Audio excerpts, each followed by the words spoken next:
Behind the Grind Live is back. I'm so excited. Holiday edition. I had to share my tree.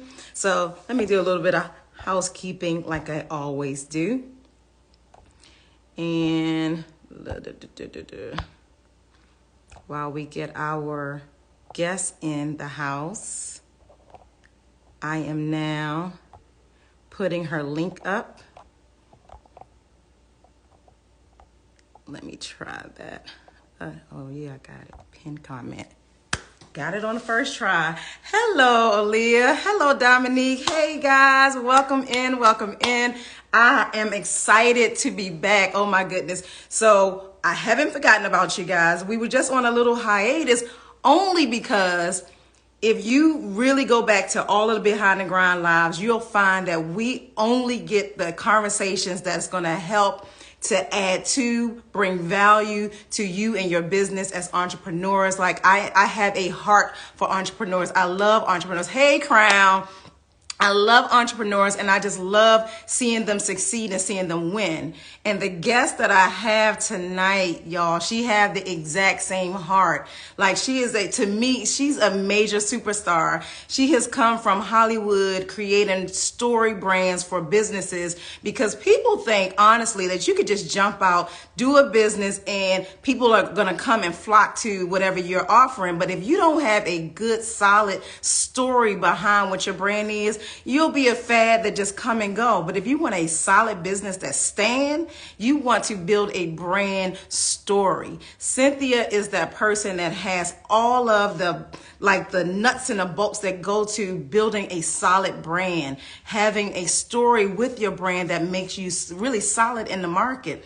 And she's helped so many entrepreneurs. I mean, $1 million, $1 billion entrepreneurs to create the level of success that they see.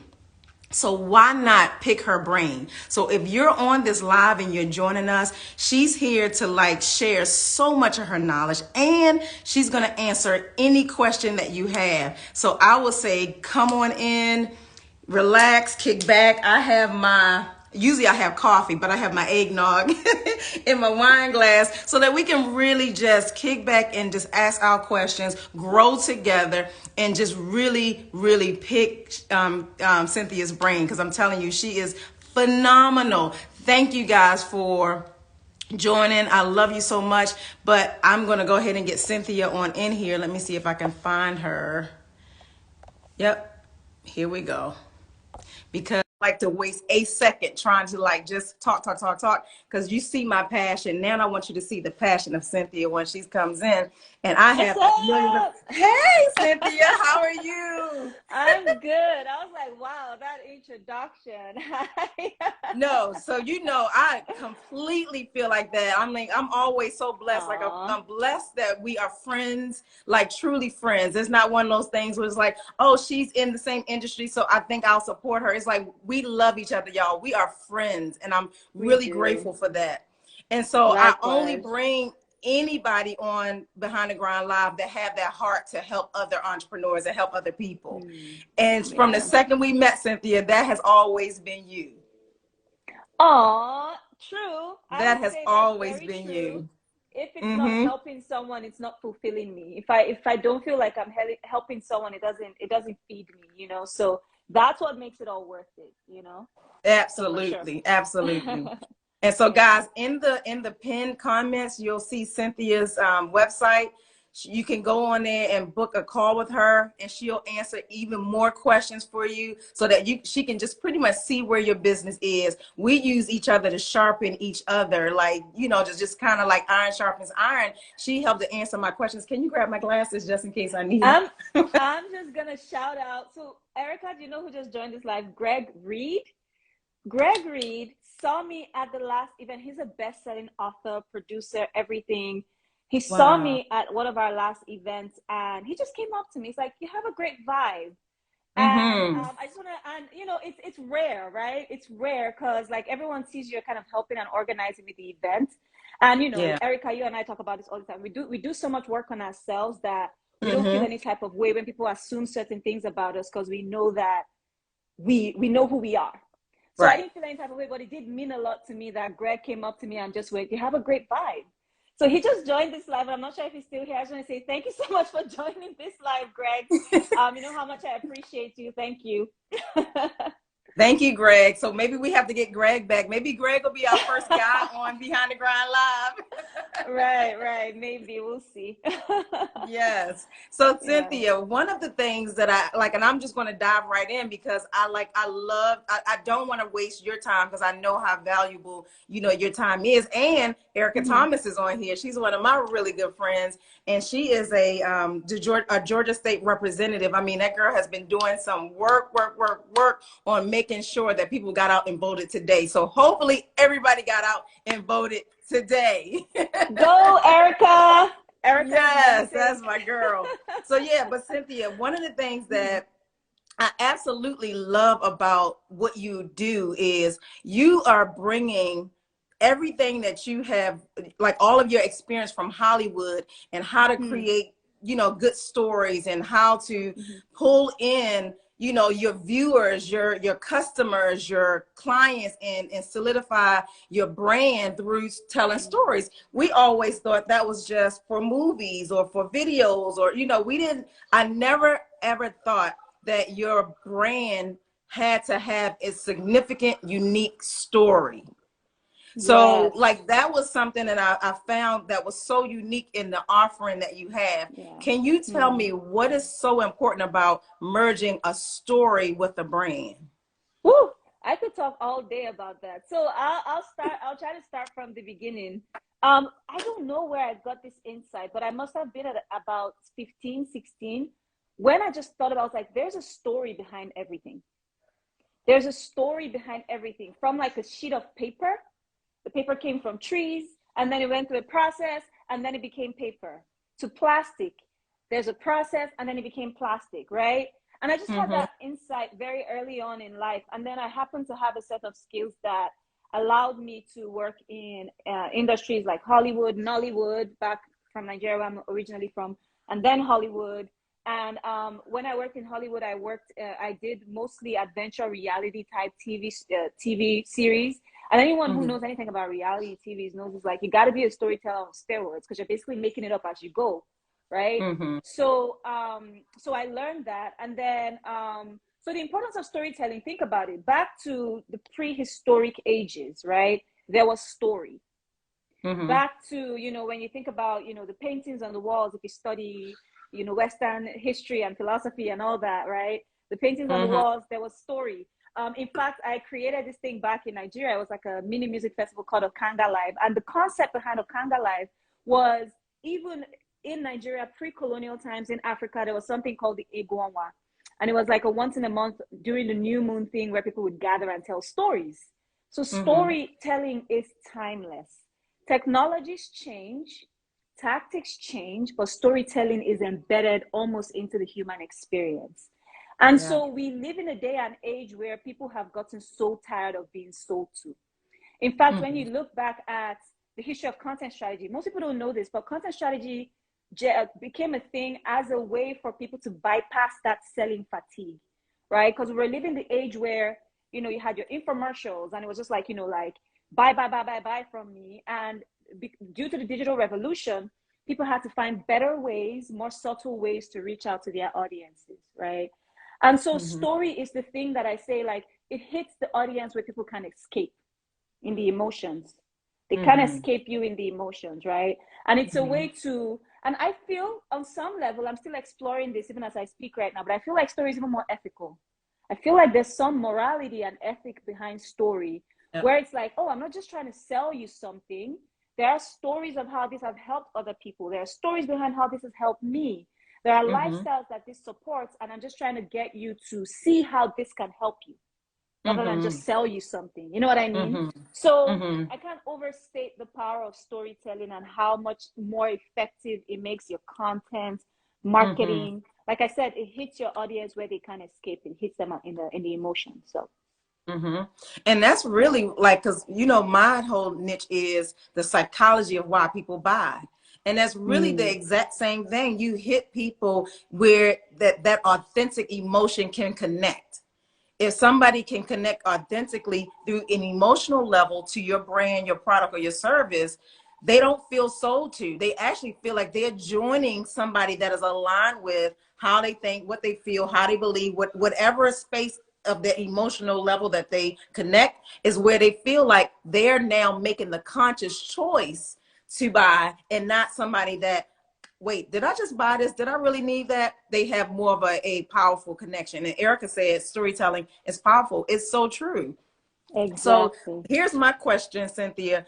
What part of your story shows up in your content now? Like, so like, what's your story that gave you that aha, like, oh, like this is who I am, that you're able to now teach other people the same thing?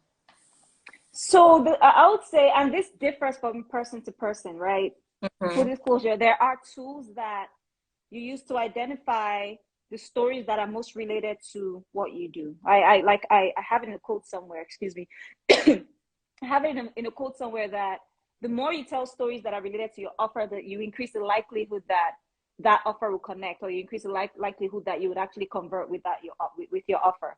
And so for me Mm-hmm. personally, an ongoing theme in my life for the past couple of years has been the fact that I'm not afraid to leave environments that I don't feel in alignment with, right? Mm-hmm. And Mm-hmm. that has been my ongoing theme for the past couple of years. And every single time I've left those environments, I've Mm-hmm. always figured it out. I've always picked Mm-hmm. myself up. I have the skills, I have the skill sets. I was just telling you the other day, Erica, I think we were talking about it. I'm a creator. I know how to create something from nothing, right?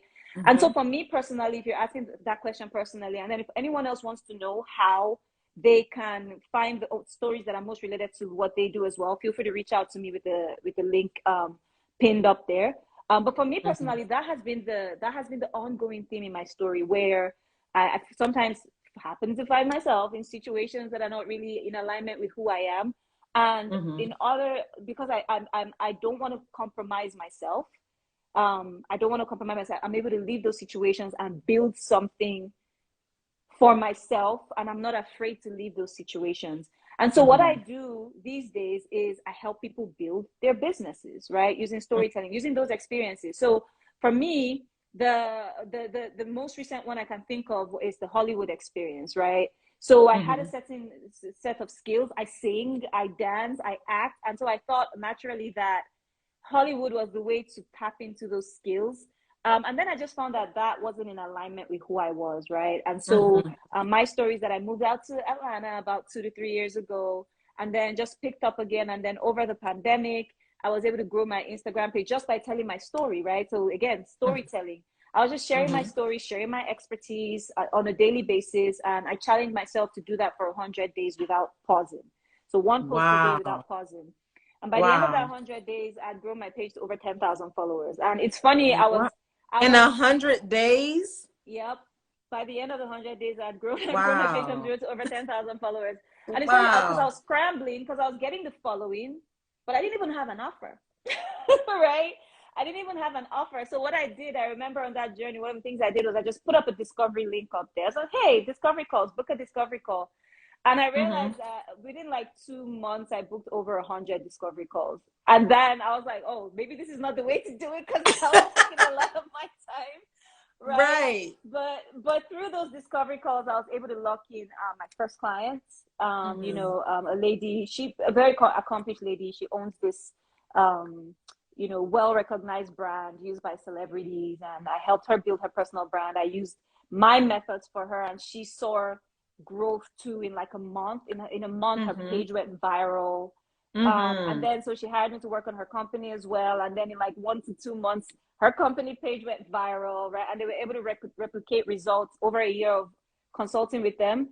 The same results Mm-hmm. they had from 5 years of being in existence, they were able to double that in just a year of me working with them. And so I was like, you Wow. know what? I have something here, right? And so now Yeah. I'm on a mission to replicate that system for as many people who need it. Specifically, and this is just Mm-hmm. something that was dropped in my heart recently, Erica. I haven't even had a chance to talk about this. Specifically for people who are looking to leave that 9 to 5 grind, and people who feel like their purpose is outside of the 9 to 5 grind, and just help them make the first couple figures that will give them the confidence to actually pursue their dreams. So yeah.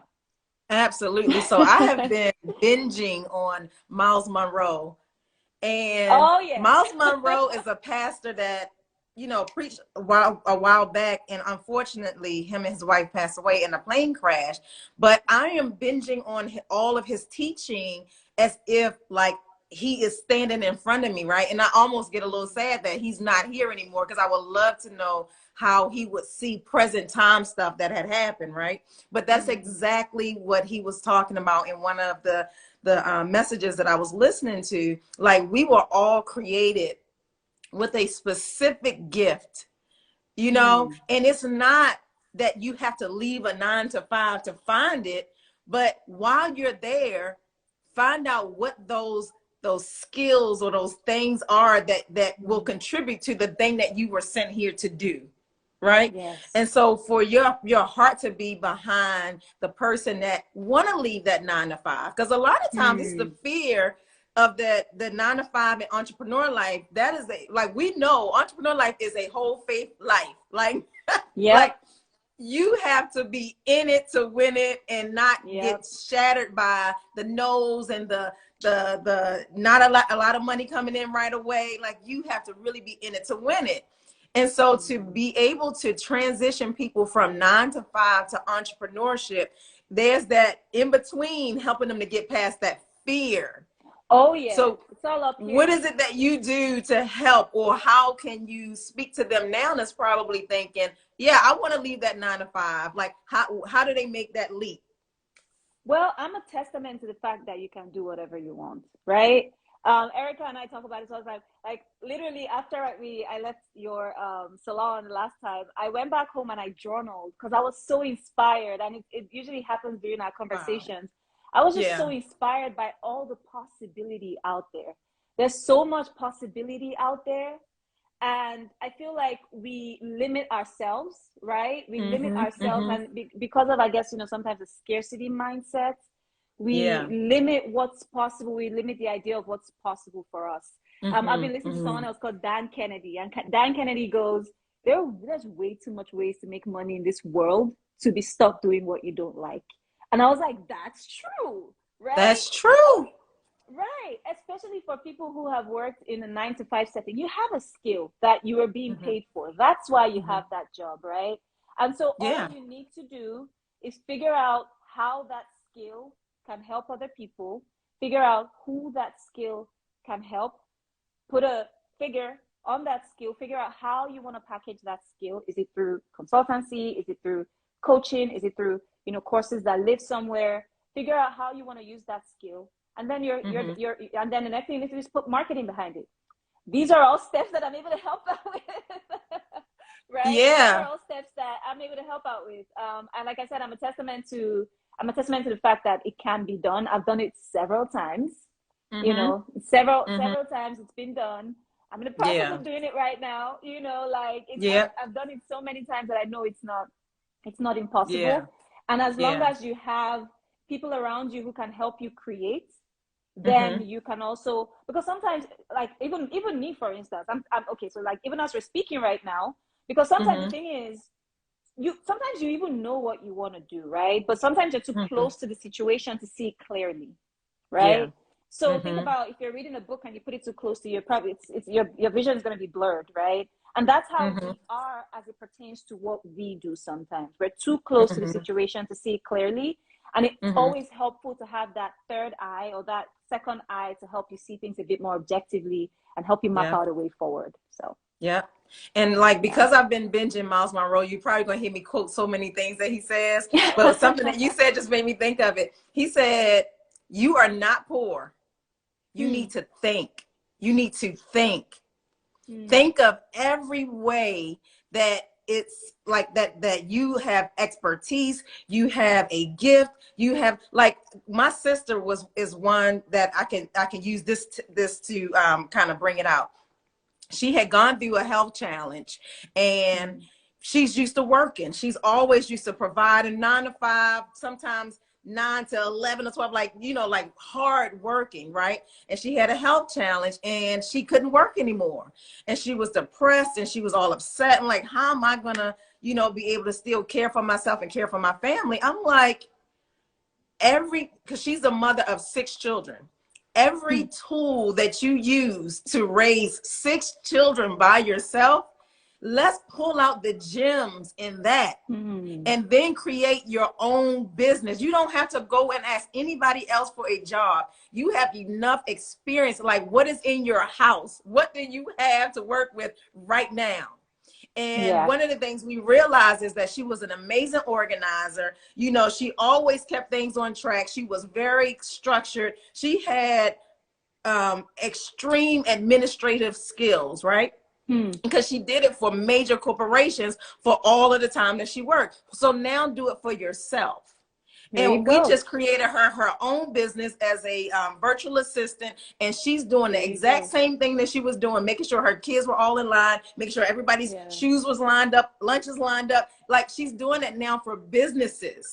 Like, find what you have and work on that gift, and then wrap the story around it, right? Absolutely. And then wrap the story around it. And when it's inspired by what you have and your experiences, it's more powerful. I have a very soft spot, but that for businesses that are inspired by personal experience. You know what I mean? Because as long as that thing has helped you, there is a 95% chance it can help other people. Because like you know, our human experiences tend to vary, right? But at the end of the day, at the basis of it is universal. It's just the way that it manifests from person to person. It's different, right? However, exactly the way it manifests from person to person is different. But ultimately, as long as it helps you, it can help someone else. It can help someone. All you need to do is figure out how to package that thing that has helped you in a form that helps other people. That's it. Okay, so Cynthia, there was a post that you did, and I screenshotted it, and I wanted to like pull it up so that we can see it, but I don't trust my tech skills, so I drew it out. Okay. Because I was like, you know, I'm gonna be fancy. I'm gonna pull it up. Because you know what, y'all, if y'all watched me do a live one time before, and I had this board behind me and my little face in a little box, and I was teaching a lesson. Cynthia was the person that taught me how to do that.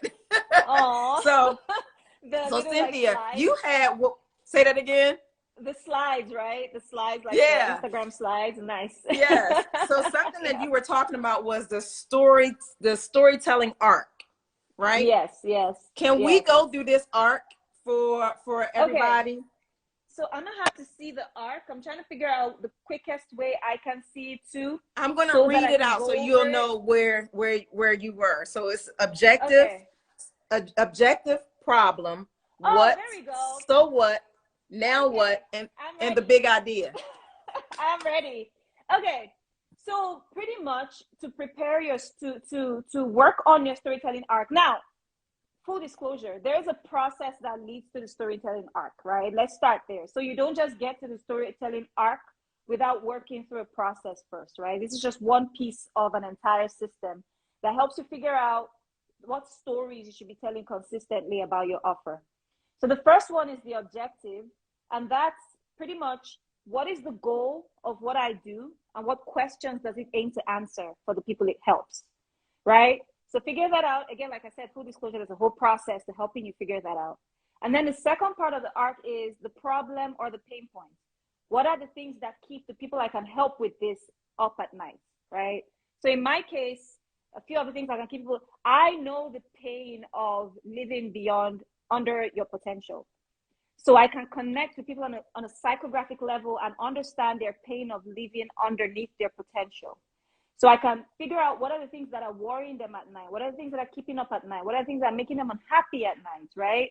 So on the storytelling arc, that's where the problem and the pain point, under that part, you write out all those things. Like literally, there's a reason why marketers say things like the gunshot wound, right? And it sounds very graphic, but there's a reason why it sounds very graphic, because they want you to go beyond just the surface level and figure out on a psychographic level what is really giving these people anxiety, what are those problems they need to solve, right? And then I think the when part is where you talk about your unique solution, right? So that is what makes your solution different than other solutions out there. So in my case, for instance, I always use myself as an example. It's the closest example I have. In my case, for example, what makes what I do, marketing in general, marketing, content creation, right? Different from other people is the storytelling, right? What gives me the credibility to use storytelling is my experience in Hollywood, right? And so that is the when, it's what, right? Yeah, the what part is when you Right. figure out your unique positioning, the thing that makes what you do different from other people, which is all related to your story too. Because again, I always say, what you do has probably been done before. What makes yours different is your story. So again, like I said, there's a whole process of figuring out what that thing is, but the unique positioning is the what part. Now the next part is your offer, right? So now that you know the objective, you know the pain points, you know your unique positioning, what are you offering people? What problem are you offering to solve for them using your process, right? Using your objective, using your problem, and using your unique positioning. And then the last part, I can't read, I'm unable to read what's there, but My just handwriting is off the top of my terrible. head. And so it's now what? Now what? There you go. Now what? Now everyone knows the objective, they know the pain, the problem, and their problems and their pain points. They know your unique positioning and they know your offer. Now what? That's the call to action. What do you want them to do with that?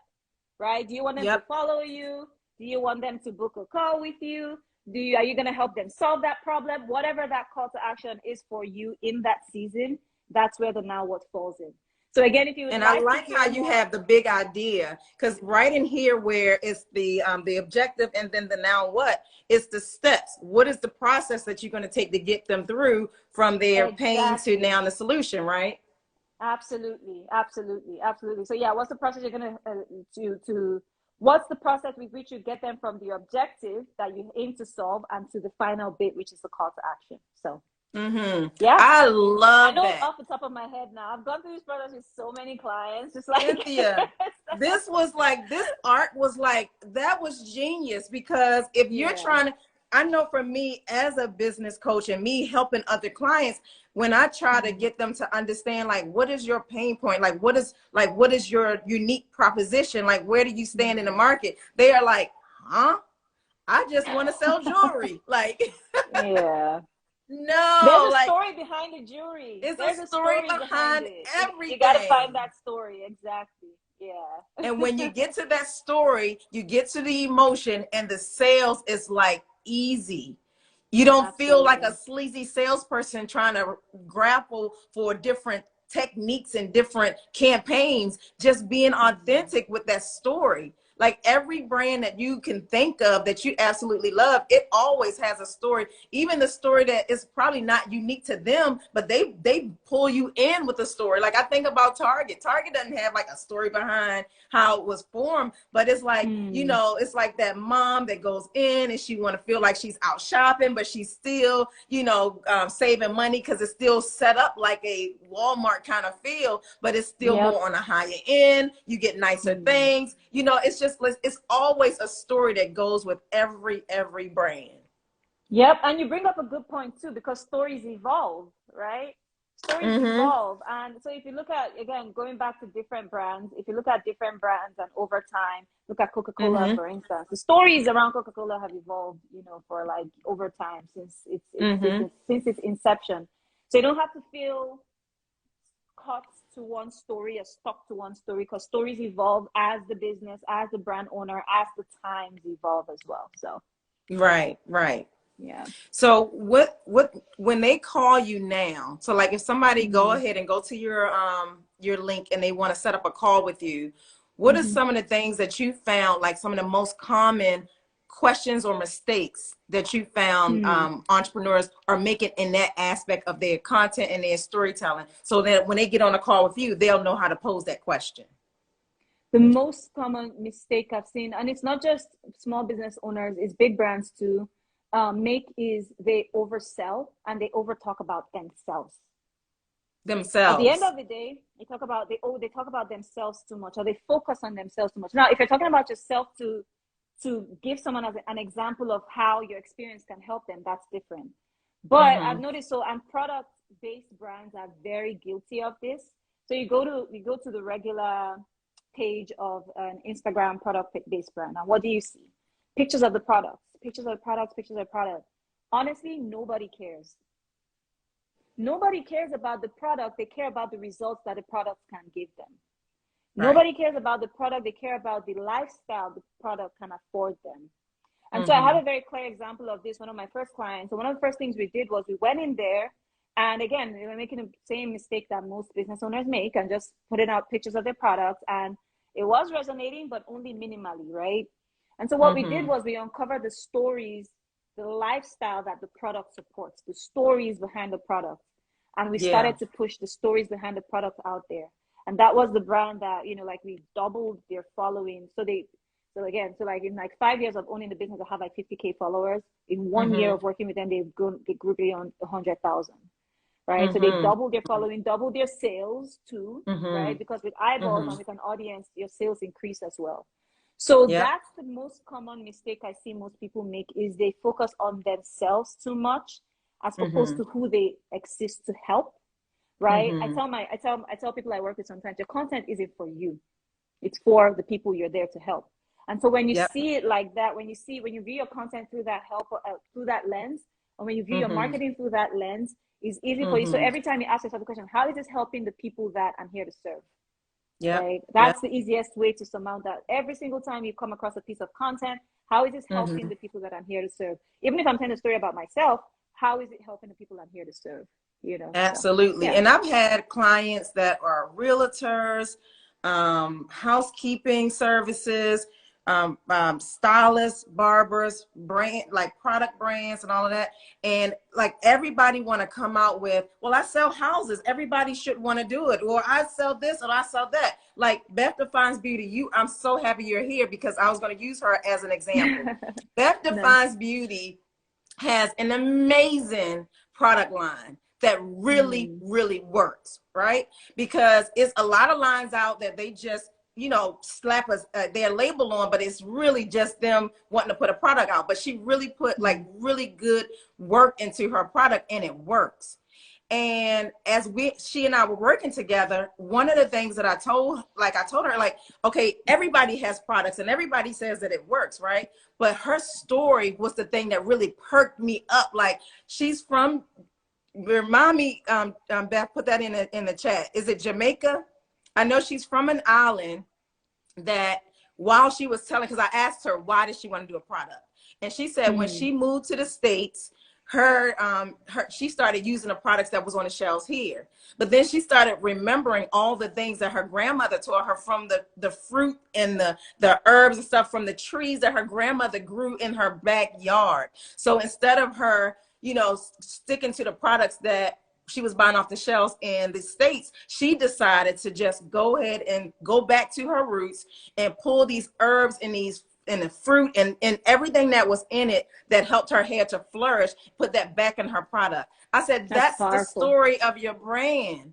Yep. So just putting up a bottle of shampoo and a conditioner, nobody cares, because it's just like everybody else's. But if you tell me that you have the recipe that your grandmother used to keep your hair healthy and make it grow down to your butt, I want it.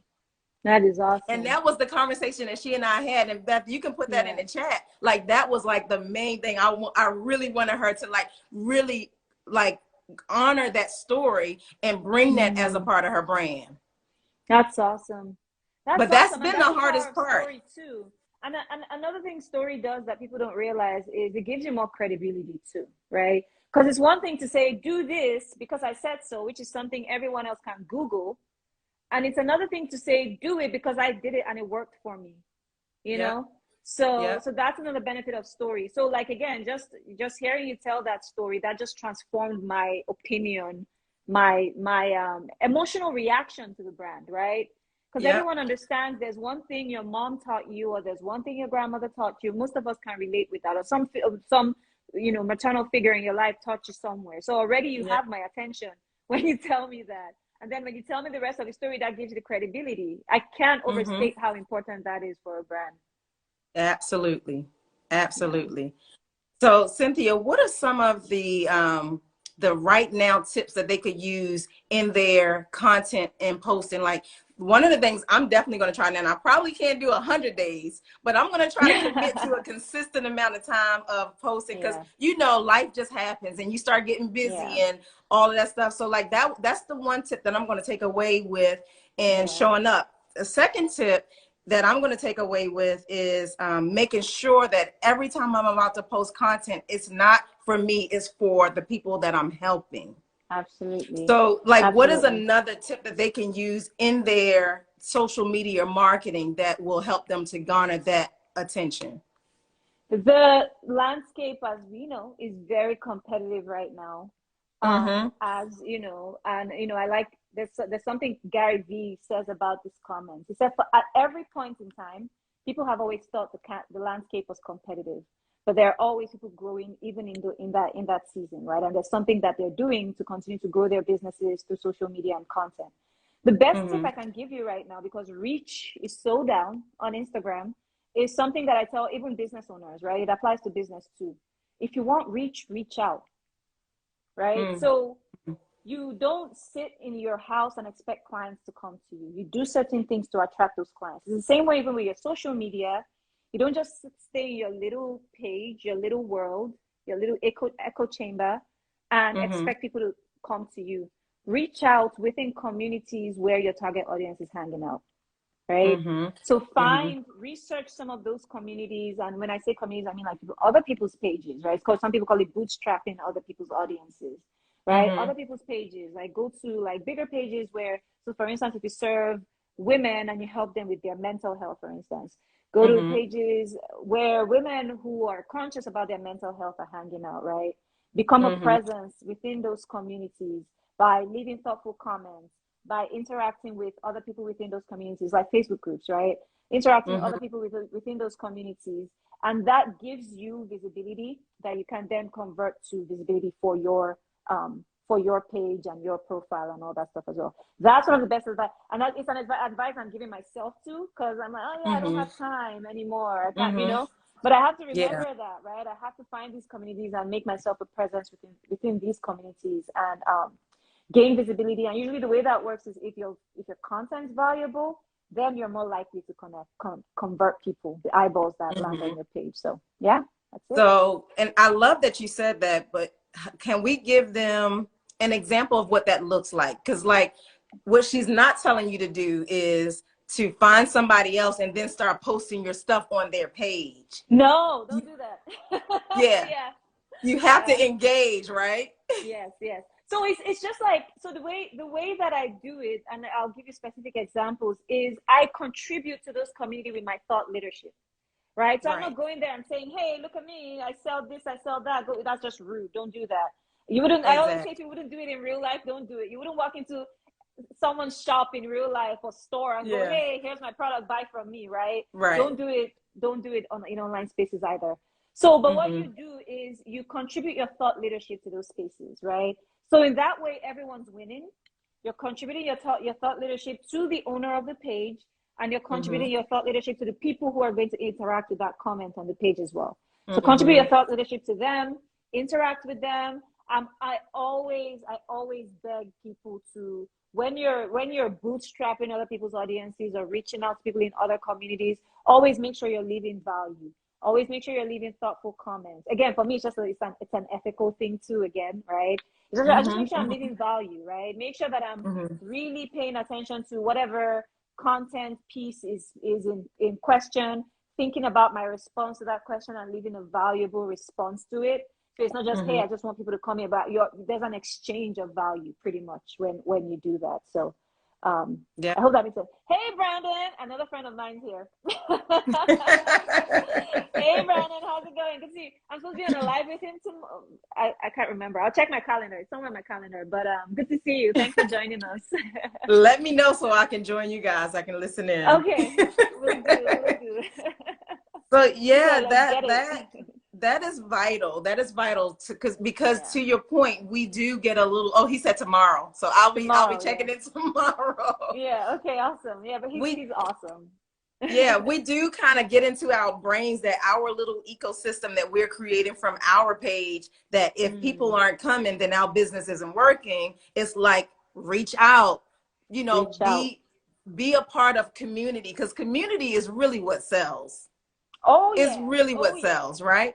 Absolutely. Community is where it's at. And it's funny, I've been reading all these I bought an ebook the other day, and it's all about, building communities on Facebook. It's like that's where even the social media platforms are going to. They're Yep. really placing an emphasis on community. And people who Mm-hmm. have the ability to build vibrant communities are the Mm-hmm. people who are gonna succeed in the next frontier of Mm-hmm. social media. So yeah. Yep. But you know what? And to your point, my daughter Jasmine, jazzyfaces.co, she's a makeup artist, Mm, right? And one of the mm, things that I noticed that she did, Jasmine, she comments or replies to everybody that says something to her on her page. And then she goes to other pages and she also comment and reply. And her social media just exploded. And I see there you that, go. the algorithm really rewards you for being social, right? Because I would Absolutely. like, yeah, I'm thinking I can just love it, like, oh, thank you, love it, like it. And Jasmine's like, Ma, no, you need to comment, you need to reply, like this is what that community is about. And I wasn't thinking like that, because I'm thinking like, oh, they saw that I saw it, so great, let me. But that Yes. community building is really what it is. Absolutely. Yeah. So to be clear, go on someone's page. Yeah. Join, contribute to the conversation. Contribute Yeah. to the conversation in a meaningful way. If there's anything you can add. Disagreement is tricky when you're on someone else's page. I try not to disagree with people on the page because I think it's disrespectful. That's just me personally. But some people don't see anything wrong with it. Mm-hmm. But so for me personally, I just contribute. I contribute. If it's Mm-hmm. something I don't agree with, I just don't comment. And that Mm-hmm. one, not commenting on that one post will not do anything to your algorithm, right? Yeah. But if it's something I agree with, I just find another angle that I can contribute to the conversation. So contribute your Mm-hmm. thought leadership is important because it's your thought leadership that will attract those eyeballs. I've had so Yeah. many people reach out to me in DMs and go, "Hey, I saw your comment on Gary Vee's page, or I saw your comment on Chris Do's page, right?" And Mm-hmm. there was something that I contributed in that comment that made them reach out to me. Go all the way Yeah. to go to my DMs and reach out to me and say, I saw your comment there, right? It's the thought leadership, Mm-hmm. right? So always, Mm-hmm. yeah, join the conversation, Yeah. contribute to the conversation. Yeah. Yeah. And I started doing that, Cynthia. I started doing that on Instagram, on Facebook, on TikTok, on YouTube, everywhere where my audience lived.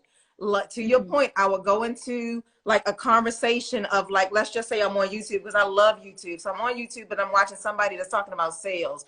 And Mm-hmm. I'm reading through all of the comments, and a comment that I can connect with or relate to or resonate with, I'm in there shooting off value, not to be, the person that has all of the brains in the conversation, but just like, hey, Mm-hmm. that was a great da da da da da, just kind of giving the value, and like you said, adding value to, and not trying to take over Absolutely. the conversation. I've gotten a Yeah. lot of followers and people that came over to my brand from that. Yeah. And people appreciate that. The person so for me, for several times, and one of the ways that Instagram has developed for people to reward great comments is the comment pin, right? So now you can pin comments. And I've had my comments pinned on massive pages before because I Really? Well, contributed tell me about value. that. I don't think I remember. I don't know any. Oh, you can I don't think pin. I know about the comment pins. Oh, you can pin comments. So if someone says something valuable on your comment, you can pin it. And when you're allowed 3 spaces to pin comments, you can pin up to 3 comments. And when Uh-huh. a comment is pinned, it means that's the first comment people see when they're on that page, Oh, right? okay. So if someone pins your comments, so say for instance, someone with like 1 million followers pins your comment, and then their 1 million followers or whatever fraction the algorithm is showing people these days goes to their Mm-hmm. page and to read the comments and interact. And so your comment is like up there. It's one of the first comments people see. Again, that increases your Nice. visibility. You can do Mm. the same too. So I've had people leave really thoughtful comments on my page, on my post, and I pin their comments as well. It's just a way of Oh, saying, I like this, I'm nice. pinning it. Yeah. So yeah, again, So, social so media you were is saying encouraging because you that. added value in somebody else's Yep. space, they pinned your comment. Yep. So when people Yep. come and see your comment pinned, they go looking for you. Yep. Absolutely. That's There you smart. go. Yeah, there you That's go. smart. So, and that was Instagram's way of creating a reward system for thoughtful comments, right? So again, it's all Mm-hmm. about being social. Mm-hmm. It's all about being social on social media. So yeah. Mm-hmm. So you don't have to fall victim to, I don't have a lot of followers. They're not coming to my page. You can reach out and find them by being a part of that community.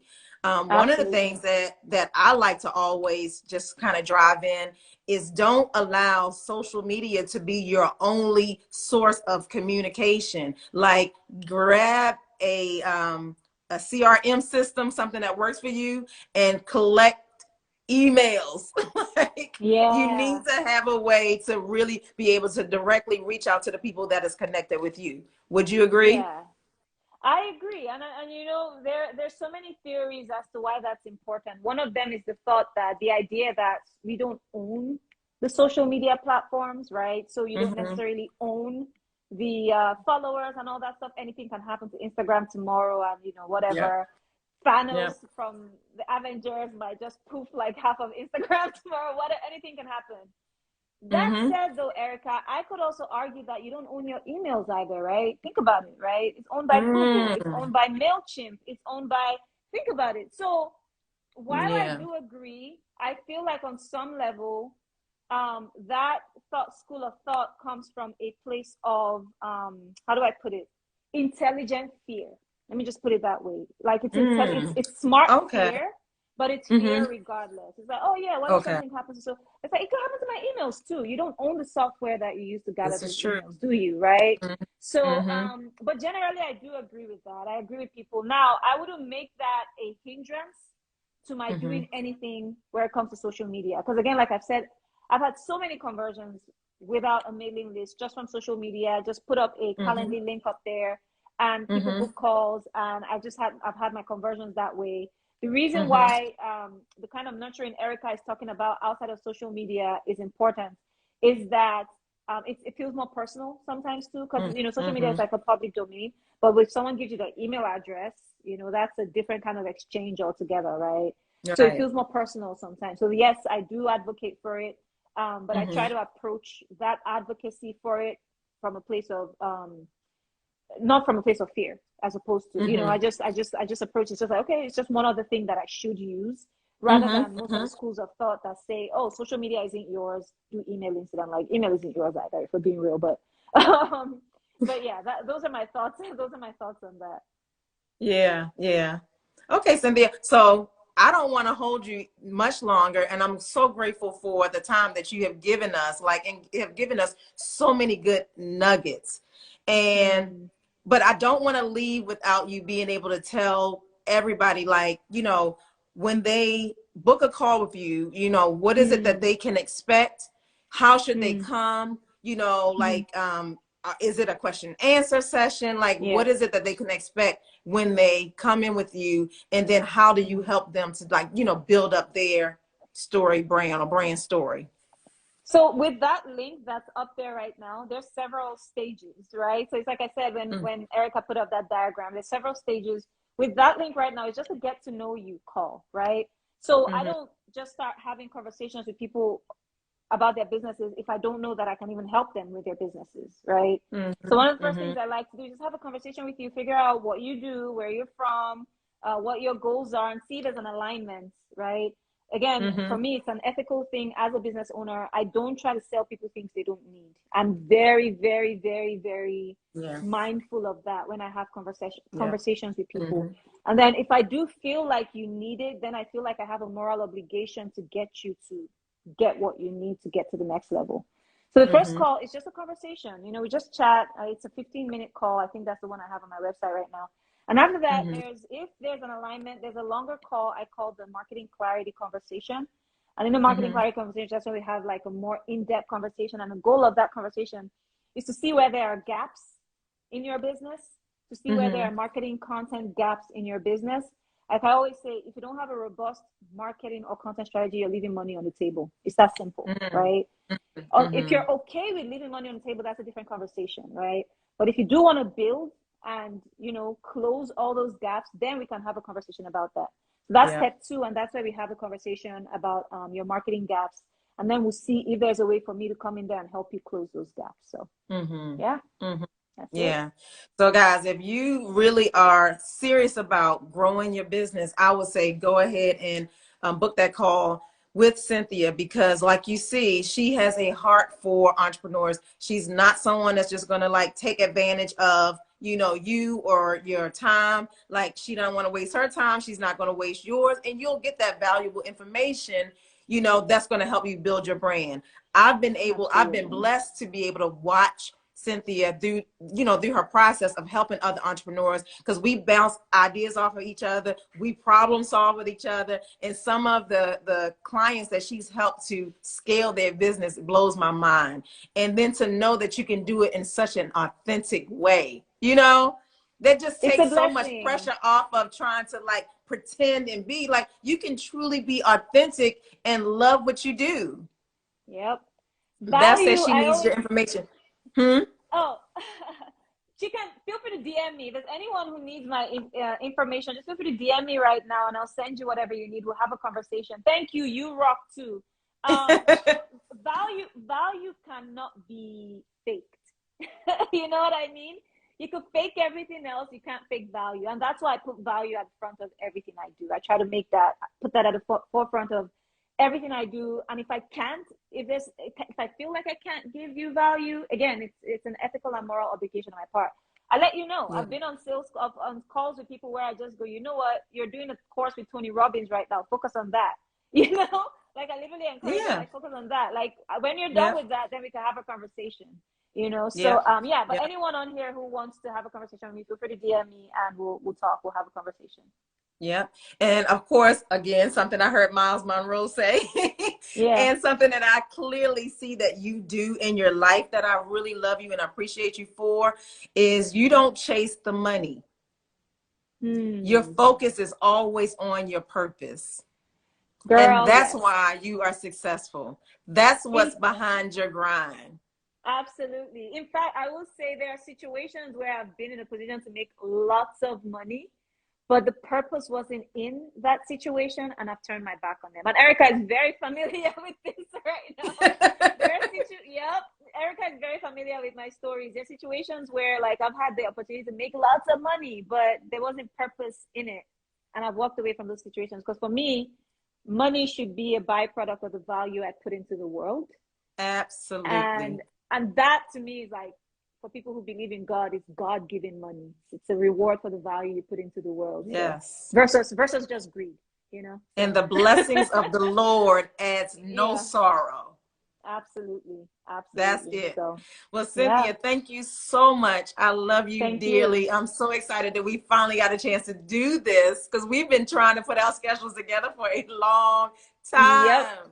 yep, And so absolutely. I know, Love say that you. again. No, I said absolutely, and I said love you. Yeah, and I know everyone on this live can really join me in saying this, that you have added so much value to this conversation. And I encourage you guys to continue this conversation with Cynthia. DM her, follow her, go ahead and set up a call. Dominique says she loves your mindset. We love you, and we thank you so Aw, much for joining Behind the thank Grind you. Thanks, live. everyone. Thanks for being Bye, here. It's been a guys. pleasure, Erica. Love Love you you. so Bye. much. Bye.